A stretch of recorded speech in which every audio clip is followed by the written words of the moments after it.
Hi అండి, అందరికీ నమస్కారం. Welcome to mom's food eating kids. ఈ ఎండలకి పొట్టకి చల్లగా ఉండి పిల్లలు ఎంతో ఇష్టంగా తినే క్రీమీగా ఉండే ఫ్రూట్ కస్టర్డ్ని చూపిస్తున్నానండి. చాలా సింపుల్గా ఉంటుంది, అలాగే చాలా బాగుంటుంది. టేస్ట్ అయితే అల్టిమేట్ అండి, అంత బాగుంటుంది. క్రీమీగా ఫ్రూట్స్ తినని పిల్లలకి ఇలా ఒకసారి చేసి పెట్టండి. బౌల్ మొత్తం ఖాళీ చేసి ఇచ్చేస్తారు, అంత బాగుంటుంది. నేను చెప్పే ఈ చిన్న టిప్స్ ఫాలో అవుతూ చేయండి. ఫస్ట్ టైం చేసేవాళ్ళు కూడా సింపుల్గా చేసేస్తారు. ముందుగా ఇలాగా ఒక గిన్నెని తీసుకొని కడిగి పెట్టుకోండి. పాలనేవి గిన్నెకి అంటుకోకుండా ఉంటాయి. ఇక్కడ నేను ఈ కస్టర్డ్ కోసం ఒక 1/2 లీటర్ ఫుల్ క్రీమ్ మిల్క్ని తీసుకుంటున్నానండి. చిక్కటి పాలు తీసుకోండి. ఈ గిన్నెని పక్కన పెట్టుకొని ఇంకొక గిన్నె తీసుకొని 1/2 లీటర్ పాలకి ఒక 2 టేబుల్ స్పూన్ల వెనిలా ఫ్లేవర్ ఉండే కస్టర్డ్ పౌడర్ని వేసుకుంటున్నానండి. మీ దగ్గర ఇది లేకపోతే కార్న్ ఫ్లోర్ తీసుకోండి. అలాగే ఇప్పుడు ఈ 1/2 లీటర్ పాలలో నుంచి ఒక 3 టేబుల్ స్పూన్ల పాలని ఈ కస్టర్డ్ పౌడర్లో వేసుకోవాలి. ఇవి పచ్చిపాలేనండి, కాగబెట్టినవి ఏమీ కాదు. ఇలా వేసుకొని ఈ కస్టర్డ్ పౌడర్ని ఉండలేవి అనేవి ఏమీ లేకుండా స్పూన్ తోటి బాగా కలిపేసుకోండి. ఇలా ఉండాలండి.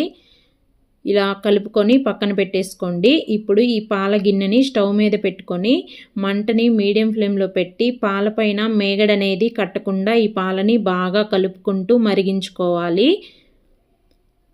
ఒక 4-5 నిమిషాల కల్లా పాలు అనేవి ఇలా బాగా పొంగు వస్తాయండి. ఇప్పుడు మంటని సిమ్లో పెట్టేసి ఇలా గరిటెతోటి కలుపుకుంటూ పాలని ఒక 3-4 నిమిషాలు బాగా మరిగించుకోవాలి. మంటను మాత్రం సిమ్లోనే పెట్టి బాగా మరిగించండి పాలనేవి. అప్పుడు పచ్చిదనం లేకుండా చాలా బాగుంటాయి. ఇలా పాలు బాగా ఒక 3-4 నిమిషాలు మరిగిన తర్వాత ఇప్పుడు దీనిలోకి ఇక్కడ నేను తీపి కోసం ఒక మీడియం సైజులో ఉండే ఒక కలకండ గడ్డని తీసుకుంటున్నానండి. మీ దగ్గర ఇది లేకపోతే పంచదారని ఒక 3-4 టేబుల్ స్పూన్ల వరకు వేసుకోండి. ఇప్పుడు ఈ కలకండ ఈ పాలల్లో బాగా కరిగిపోయేటట్టు కలుపుకుంటూ ఒక 2-3 నిమిషాలు మరిగించండి. ఒక 2 నిమిషాల కల్లా కలకండ అనేది పాలల్లో ఇలా బాగా కరిగిపోతుందండి. ఆ వేడికి ఒక 2 నిమిషాలకి ఇలా బాగా కరిగిపోతుంది. ఇప్పుడు ఒకసారి ఈ పాలని రుచి చూసుకోండి, తీపి సరిపోయిందా లేదా అని.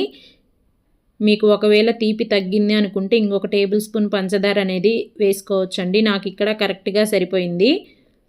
నేను చేసే కస్టర్డ్ మరీ అంత తీపిగా ఉండదు, తినలేము ఎక్కువ తీపిగా ఉంటే, అందుకని కొంచెం మైల్డ్గా ఉండేటట్టు స్వీట్నెస్ వేసుకున్నాను.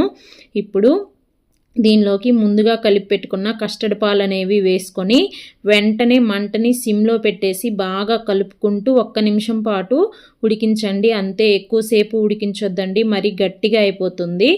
బాగా కలపకపోయినా గడ్డలు కట్టేస్తాయి, అందుకని బాగా కలుపుకుంటూ 1 నిమిషం ఈ పాలని ఉడికించండి, సరిపోతుంది. అంతేనండి, 1 నిమిషానికి ఇలా బాగా చిక్కగా వచ్చేస్తుంది. ఇప్పుడు ఈ టైంలో స్టవ్ ఆపేసేయండి. ఒకవేళ మీకు ఇలా అర్థం కాకపోతే గెరటిని ఇలా బోర్లు తిప్పి ఒక గీతలాగా గీయండి. ఇలా గీత ఫామ్ అయితే సరిపోతుంది. ఇప్పుడు దీనిలోకి ఒక్క చిటికెడు ఉప్పు వేసుకోండి. టేస్ట్ చాలా బాగుంటుందండి, ఒకసారి వేసి చూడండి. ఇలా ఉప్పు వేసుకొని బాగా కలుపుకుంటూ ఈ పాలని పూర్తిగా చల్లార్చుకోవాలి, లేకపోతే పైన మేగడ కట్టేస్తుంది. అందుకని కలుపుకుంటూ ఇలా బాగా చల్లార్చుకోండి. ఇక్కడ నేను పూర్తిగా చల్లారిపోయిన తర్వాత చూపిస్తున్నానండి. ఇలా కొంచెం చిక్కగా అవుతుంది. ఇప్పుడు ఈ గెరటిని పక్కన పెట్టుకొని ఒక విస్కర్ని తీసుకొని, మీ దగ్గర ఇది లేకపోతే ఒక స్పూన్ అయినా తీసుకొని ఒక 2-3 నిమిషాల పాటు బాగా కలుపుకోండి. ఇలా ఉండాలండి, క్రీమీగా. ఇలా అంతా కలుపుకున్న తర్వాత ఇప్పుడు ఈ గిన్నెని పైన మూత పెట్టేసుకొని ఒక 3-4 గంటల పాటు డీప్ ఫ్రిడ్జ్లో కాకుండా నార్మల్ ఫ్రిడ్జ్లో పెట్టుకోండి, సరిపోతుంది. ఇక్కడ నేను ఒక 4-5 గంటల తర్వాత చూపిస్తున్నానండి. చూసారా, ఈ కస్టర్డ్ అనేది ఇలాగా ఫ్రిడ్జ్లో పెట్టిన తర్వాత ఇంకొంచెం గట్టిగా తయారవుతుంది. ఇప్పుడు మళ్ళీ విస్కర్ తీసుకొని ఒక 2-3 నిమిషాలు దీన్ని బాగా బీట్ చేసుకోండి, క్రీమీగా వచ్చే వరకు. ఇలాగా 2 నిమిషాలకి ఇలా వచ్చేసిద్దండి, క్రీమీగా. ఇప్పుడు దీనిలోకి మీకు నచ్చిన ఫ్రూట్స్ అనేవి వేసుకోవచ్చు. ఇక్కడ నేను ఒక 1/2 కప్పు ద్రాక్ష ముక్కలు, ఒక 1/2 కప్పు సన్నగా కట్ చేసి పెట్టుకున్న యాపిల్ ముక్కలు, ఒక 1/2 కప్పు ముక్కలుగా కట్ చేసుకున్న బనానా ముక్కలు అంటే అరటికాయ ముక్కలు, ఒక 1/4 కప్పు దానిమ్మ గింజలు వేసుకుంటున్నానండి. అలాగే తినేటప్పుడు అక్కడక్కడ తగులుతూ చాలా బాగుంటాయి. ఒక 2 టేబుల్ స్పూన్ల జీడిపప్పు ముక్కలు వేసుకోండి. మీకు నచ్చిన ఫ్రూట్స్ ఏవైనా వేసుకోవచ్చండి మీ పిల్లలు తినేదాన్ని బట్టి. ఇక్కడ నేను ఈ 4 రకాలు మాత్రమే వేస్తున్నాను.